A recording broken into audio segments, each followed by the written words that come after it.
back to my channel. Our video for today is may nag-comment kasi yung friend ko kung paano maglagay ng sounds effect ng video.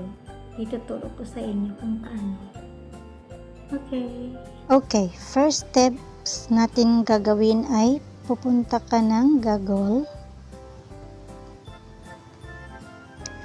Click mo yung search.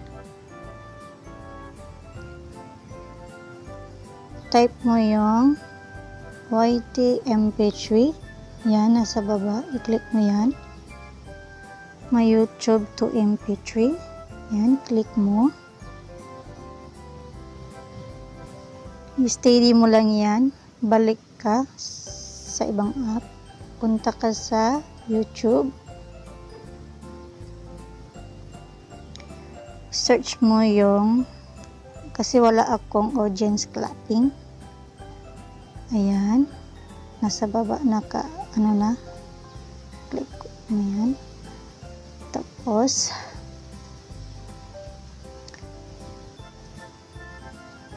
ito i-click ko.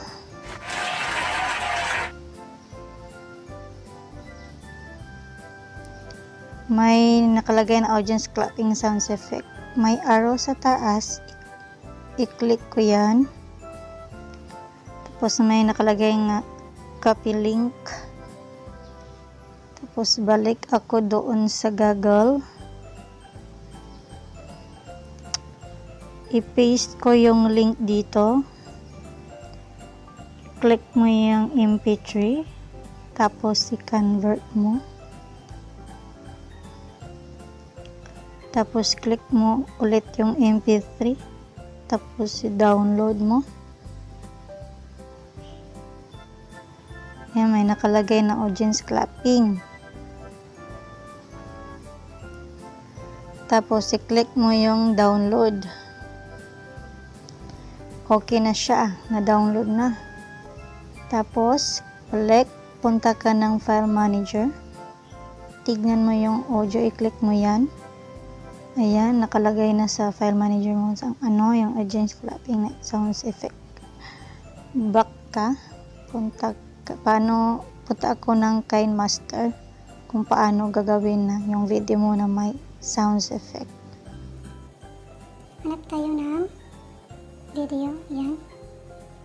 Tapos may check sa taas. Okay mo. Play ko. Wala pang sounds, wala pang effect. Stop ko back. May audio sa gilid. Click mo. May mga audience dyan. Ilagay ko is funny lap sounds. Yan. Click mo na yung plus. Tapos, pwede mo i-click, i-adjust yung sounds. Pwede pataas, pwede pababa. Depende sa'yo kung gusto mo. Okay? Tapos, click sa taas na may check. Play. Kung gusto mo din ng ibang effect, dito mo lagay. Huwag mo i-ano.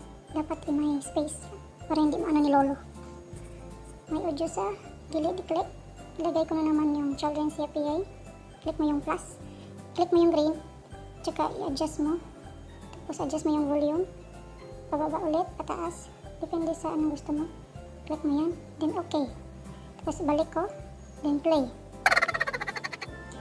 Ano lang man to, madali lang naman to. Ganyan lang. Pag lagay na mga sounds.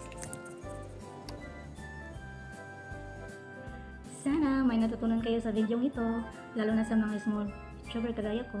At saka, kung bago ka pa lang sa aking YouTube channel, please like and subscribe and click the notification bell para updated ka sa aking mga bagong video. Thank you for watching. See ya! Bye!